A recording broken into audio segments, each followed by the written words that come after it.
MES college of engineering and technology Kunnakkara, APJ Abdul Kalam technological യൂണിവേഴ്സിറ്റിയുടെ കീഴിലുള്ള AICTE അംഗീകാരമുള്ള എറണാകുളം ജില്ലയിലെ MESന്റെ പ്രമുഖ സ്ഥാപനത്തിൽ 2024 വർഷത്തെ പ്രവേശന നടപടികൾ ആരംഭിച്ചിരിക്കുന്നു. ISO 9001:2050 അംഗീകാരമുള്ള ഈ സ്ഥാപനത്തിലെ പ്രമുഖ ബിടെക് കോഴ്സുകളായ civil engineering, mechanical engineering, computer science and engineering, artificial intelligence and data science, electronics and communication എന്നീ ബ്രാഞ്ചുകളിലേക്കാണ് പ്രവേശനം. വിദ്യാർത്ഥികൾക്ക് കോളേജ് ബസ് ഉപയോഗം തികച്ചും സൗജന്യമായിരിക്കും. MES മാനേജ്മെന്റിന്റെ കീഴിലായതിനാൽ വളരെയധികം ക്യാമ്പസ് റിക്രൂട്ട്മെന്റ് നടക്കുന്നു.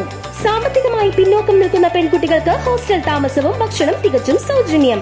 ഉയർന്ന മാർക്കുള്ള വിദ്യാർത്ഥികൾക്ക് MES സ്കോളർഷിപ്പുകൾ നൽകുന്നു. അഡ്മിഷന് വേണ്ടി ബന്ധപ്പെടേണ്ട നമ്പറുകൾ: ഫോൺ 9444781611, 8089921675.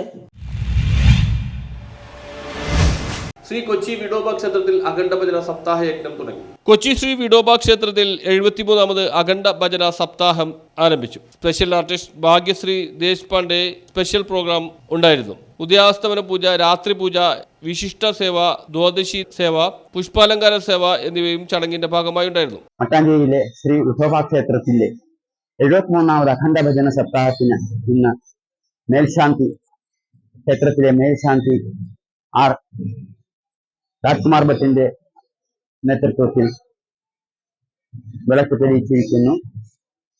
കലിയുഗവരനായ പാണ്ഡുരംഗ ഭഗവാൻ എല്ലാ ഭക്തജനങ്ങൾക്കും ഐശ്വര്യം നൽകട്ടെ എന്ന് ആദ്യം പ്രാർത്ഥിച്ചുകൊള്ളുന്നു. ഈ 7 ദിവസത്തെ ഭജന മണ്ഡലിയിൽ 140ഓളം ഉള്ള ഭജന മണ്ഡലികൾ കേരളത്തിന് പുറത്തുമുള്ള ഭജന മണ്ഡലികൾ പങ്കെടുക്കുന്നുണ്ട്. അതിൽ പ്രശസ്ത ഗായകനായ TS രാധാകൃഷ്ണൻ, പിന്നെ ആലുവ കണ്ണൻ, പിന്നെ കൊച്ചിയിലെ പ്രശസ്തരായ എല്ലാ ഭജന മണ്ഡലികളും 7ാം ദിവസം രാത്രി ബോംബെയിൽ നിന്നുള്ള പ്രശസ്ത ഗായിക, ഹിന്ദുസ്ഥാനി ഗായിക ഭാഗ്യശ്രീ ദേശ്പാണ്ഡെ അവരുടെ പ്രോഗ്രാമും, വൈകിട്ട് വീഥി ഭജനയും, കാലത്ത് പഞ്ചാമൃതാഭിഷേകവും പാണ്ഡുരംഗ ഭഗവാന് സമർപ്പിക്കുന്നതാണ്. ഈ സംരംഭവേളയിൽ എല്ലാ ഭക്തജനങ്ങളും സർവാത്മന പങ്കുകൊണ്ട് ഈ സംരംഭം. News bureau, Mattancherry.